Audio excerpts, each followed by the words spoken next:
বিষয়টা হচ্ছে যে যখন মানে খুব বিপদে পড়ে মানুষ তখন খড়কুটো ধরেও বাঁচতে চায়। এখন এইটা হচ্ছে সরকারের মরিয়া প্রয়াস। এখন এই ধরনের গুরুত্বপূর্ণ মামলায় মাননীয় বিচারপতিরা শুনানি শেষ হয়ে যাওয়ার পরে একটা রিটন সাবমিশন সব পক্ষকে করতে বলেন। তার কারণটা হচ্ছে যাতে মাননীয় বিচারপতিরা লিখিতভাবে বিভিন্ন পক্ষের বক্তব্যটা সংক্ষিপ্তভাবে জেনে নিতে পারেন এবং তাদের রায় তৈরি করতে এটা কাজে আসে। তা সেক্ষেত্রে এই যে রিটন সাবমিশন সেটা অল্প পাতার হওয়াই বাঞ্ছনীয়। এবং আমার জানা একটি ঘটনা আছে, কলকাতা হাইকোর্টে একটা গুরুত্বপূর্ণ মামলায় বিচারপতির নাম জানতে চেয়েও না, তা এরকম একটা গুরুত্বপূর্ণ মামলায় একটি 110 পাতার রিটন সাবমিশন পেশ হয়েছিল। তা মাননীয় বিচারপতি সঙ্গে সঙ্গে সেটা ছুঁড়ে ফেলে দিয়েছিলেন। তা সরকার পক্ষ দিয়েছে এবং যে বিষয়গুলো মহামান্য আদালত ইতিমধ্যেই খারিজ করে দিয়েছেন সে বিষয়গুলো আবার তুলেছেন এবং অনাবশ্যকভাবে বিভিন্ন বিষয় এনেছেন, যার ফলে লেন্দি হয়ে গেছে এবং এটা মাননীয় বিচারপতিদের সাহায্য করার বদলে তাদের কাজ আরও বাড়িয়ে দিন। নোট অফ সাবমিশন খুব সংক্ষিপ্ত 11 পাতার। আমরা সুনির্দিষ্টভাবে লিখেছি, বলেছি আমরা মামলাটা করেছিলাম কিসের জন্য। মামলাটা করেছিলাম যে সংবিধানের 309 নম্বর ধারায় বলা আছে যে কেন্দ্রীয় কর্মীদের জন্য পার্লামেন্ট এবং রাজ্য কর্মীদের জন্য স্টেট লেজিসলেচার তারা আইন করতে পারে এবং সেই আইন থেকে সরকার রুল তৈরি করে।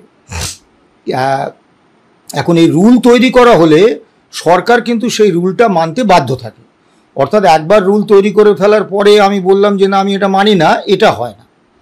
তা সংবিধানের 309 নম্বর ধারায় পূর্বতন সরকার, বাম সরকার, অর্থমন্ত্রী ছিলেন ডক্টর অসীম দাশগুপ্ত, তিনি রোপা 2009 তৈরি করেছিলেন এবং তাতে অত্যন্ত সুনির্দিষ্টভাবে বলেছিলেন, এই সংস্থান রেখেছিলেন যে all India consumer price index মেনে বছরে 2 বার ডিএ দেওয়া হবে বা পেনশনারদের ক্ষেত্রে ডিয়ারনেস রিলিফ।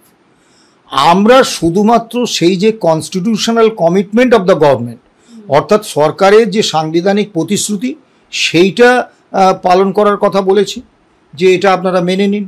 এখন সরকার এই সরকার ক্ষমতায় আসার পর থেকেই তারা কিন্তু 1 নম্বর বললেন যে ডিএটা আমাদের অধিকার নয়, 2 নম্বর বললেন যে আমার যখন ইচ্ছে আমি দেব। এখন আমাদের এই যে মানে একটা অসম্মান রাজ্য কর্মীদের প্রতি, এইটার বিরুদ্ধে কিন্তু আমাদের মূলত মামলা। কত টাকা আমরা পাবো, আর্থিকভাবে কতটা সুবিধে পাবো, এটা নিশ্চয়ই একটা ব্যাপার, কিন্তু এটাই মূল বিষয় না। মূল বিষয় হচ্ছে রাজ্য সরকার যেভাবে, বিশেষত মাননীয় মুখ্যমন্ত্রী মমতা বন্দ্যোপাধ্যায় রাজ্য সরকারি কর্মীদের সামাজিক সম্মানটাকে একেবারে ধুলোয় লুটিয়ে দিচ্ছিলেন, কিন্তু এতে কিন্তু রাজ্য কর্মীদের যে সামাজিক সম্মান এইটা কিন্তু হানি হতে লাগলো। এবং সবথেকে বড় হানি হলো উনি বললেন যে ডিএটা রাজ্য কর্মীদের কোনো অধিকার নয়, এটা দয়ার দান, আমার যখনই। সত্যি কথা বলতে কি, সরকার পক্ষ যে 107 পাতার যে সাবমিশন দিয়েছেন তাতে আমাদের সরকার পক্ষকে ধন্যবাদ জানানো উচিত, কারণ আমাদের বক্তব্যটাই তারা তুলে ধরেছেন।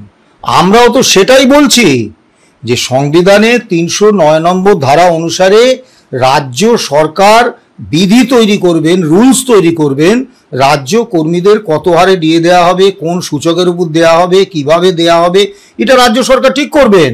কিন্তু একবার রুল তৈরি হয়ে গেলে তার পরবর্তীকালে শাসক দলের পরিবর্তন হলে সেই শাসক দল এসে বলতে পারে না যে আমি ওটা মানি না, ও তো আগের শাসক দল করে গিয়েছিল, কারণ গভর্নমেন্ট হচ্ছে একটা কন্টিনিউইং বডি। এখন ডক্টর অসীম দাশগুপ্ত পূর্বতন বামফ্রন্ট সরকারের অর্থমন্ত্রী, তিনি 309 নম্বর ধারার অধীনে রোপা 2009 তৈরি করেছিলেন, যে রোপা 2009-এ all India consumer price index মেনে বছরে 2 বার ডিএ কর্মীদের এবং অবসরপ্রাপ্তদের ডিয়ারনেস রিলিফ দেওয়ার কথা বলা আছে।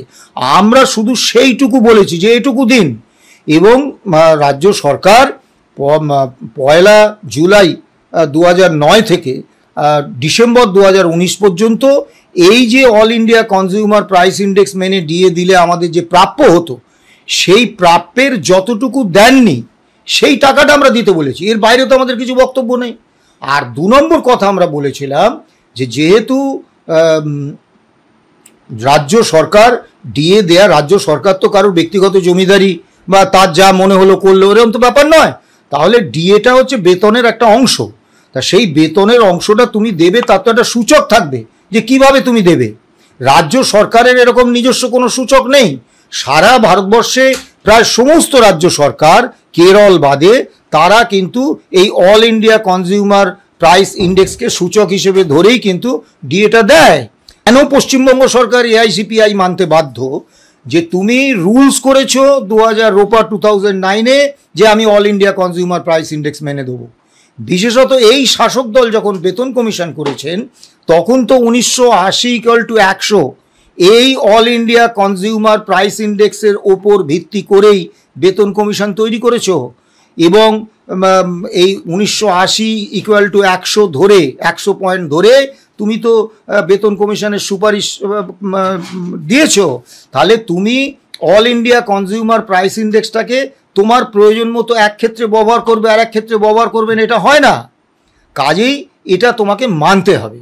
এবং দ্বিতীয় যে বিষয়টা, যে এই অল ইন্ডিয়া কনজিউমার প্রাইস ইন্ডেক্সটা কোনো কেন্দ্র সরকার বা কোনো রাজ্য সরকার তৈরি করে না। সিমলায় লেবার ব্যুরো, তারা 7টা কেন্দ্রশাসিত অঞ্চল এবং 28টা রাজ্য সরকারের থেকে নির্বাচিত কিছু শহর এবং গ্রামে নির্বাচিত কিছু পণ্যের মূল্য কত সেইটার একটা তালিকা প্রতি মাসে তারা নেয়, তার একটা গড় করে all India consumer price index তৈরি করে প্রতি মাসে। এখন মাসে মাসে যদি ডিএ দেওয়া হয় গণনার ক্ষেত্রে অসুবিধে, এই জন্যে গণনার সুবিধের জন্য এটা বছরে 2বার করা হয়েছে। তা কাজেই যেহেতু রাজ্য সরকারও, পশ্চিমবঙ্গ সরকারও এই এআইসিপিআই তৈরি করতে ডাটা পাঠায় সরকারিভাবে, তারা তো এটার প্রতি দায়বদ্ধ। আর তৃতীয় আমরা যে বিষয়টা বলেছিলাম, দিল্লি এবং চেন্নাইয়ে যে কর্মচারীরা কাজ করেন তাদের দিল্লিতে দিল্লি সরকারের হারে বা কেন্দ্রীয় হারে এবং তামিলনাড়ুতে তামিলনাড়ু সরকারের হারে house rent allowance, dearness allowance এবং সিটি কম্পেনসেটরি অ্যালাউন্স দেওয়া হয়। এখন সিটি কম্পেনসেটরি অ্যালাউন্স আমাদের দেওয়া হয় না, হাউস রেন্ট অ্যালাউন্সও আমাদেরকে কেন্দ্রীয় হারে বা ওই তামিলনাড়ুর হারে দেওয়া হয় না।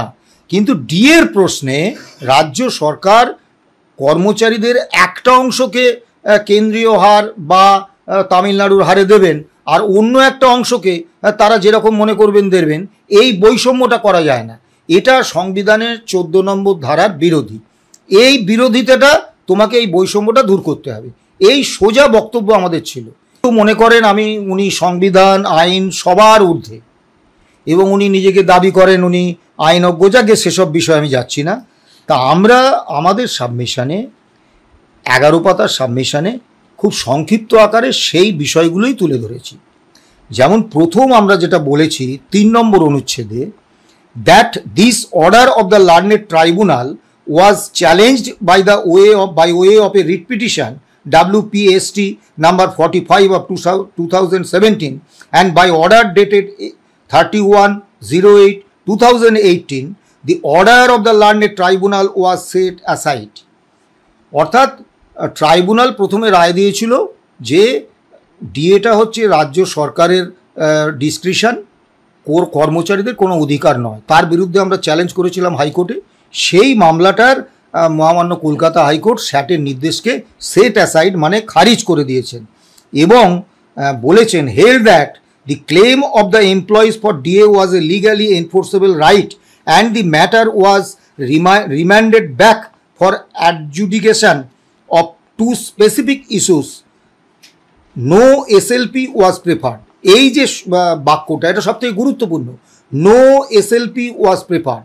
অর্থাৎ 31শে আগস্ট 2018 মহামান্য কলকাতা হাইকোর্ট যে রায় দিয়েছিলেন তার বিরুদ্ধে রাজ্য সরকার কিন্তু কোনো এসএলপি আজ পর্যন্ত দাখিল করেননি, অর্থাৎ ওই রায়টাকে চ্যালেঞ্জ করেননি। এবারে আপনি চলে যান 7 নম্বর অনুচ্ছেদে, সেখানে আমরা বলেছি that no SLP was preferred by the state and the findings of the judgments dated 31/08/2018 and 07/03/2019 became final and binding on the aforesaid issue। অর্থাৎ ডিএর প্রশ্নে 31/08/2018 সালে মহামান্য কলকাতা হাইকোর্ট যে রায় দিয়েছিলেন DA is a legally enforceable right of the employees, সেইটা এবং তারই রেসপেক্টে review পিটিশনের প্রেক্ষিতে যে রায় হয়েছিল 7/3/2019-এ, সেই দুটো রায়ের কোনো বিরোধিতা, কোনো চ্যালেঞ্জ রাজ্য সরকার করেননি, কোনো এসএলপি দাখিল করেননি। ফলে সেইটা became final and binding on the aforesaid issue. এটা রাজ্য সরকারের ক্ষেত্রে আইনগতভাবে বাধ্যতামূলক হয়ে গেছে। অর্থাৎ DA is a legally enforceable right of the employees, এটা কিন্তু এখন আমাদের আইনি অধিকার, এটা নিয়ে কোনো বিতর্ক বা প্রশ্ন নেই, এটা আমরা বলেছি এবং এটা হচ্ছে একদম বাস্তব সত্য। এরপরে আমরা যেটা বলেছি যে রোপা রুলের, এটা আছে অনুচ্ছেদ নম্বর 6, রোপা রুলের 3C সাবসেকশন 3, তাতে এই ডিএর ক্যালকুলেশনের কথাটা বলা আছে ডিএর পার্সেন্টেজ হবে all India consumer price index 536 divided by 536 into 100%। এ তো আমাদের ব্যাপার নয়, এটা তো 309 নম্বর ধারায় রাজ্য সরকার ঠিক করেছেন, তা আমরা শুধু সেইটা কার্যকর করতে বলেছি। আমরা তো বাড়তি কিছু বা নতুন কিছু চাইনি, আমরা তো বলিনি যে এটা করো। আর সবথেকে বাকি যে বিষয়গুলো 11 পাতায় আছে, আমরা রাজ্য সরকার সুপ্রিম কোর্টের কিছু রায় তুলে ধরেছেন, যেখানে বলা হয়েছে যে ডিএটা কর্মচারীদের অধিকার নয়, কিন্তু আমরাও কিছু রায় তুলে ধরেছি যেখানে বলা হয়েছে ডিএটা কর্মচারীদের অধিকার, দিতে হবে সরকারকে।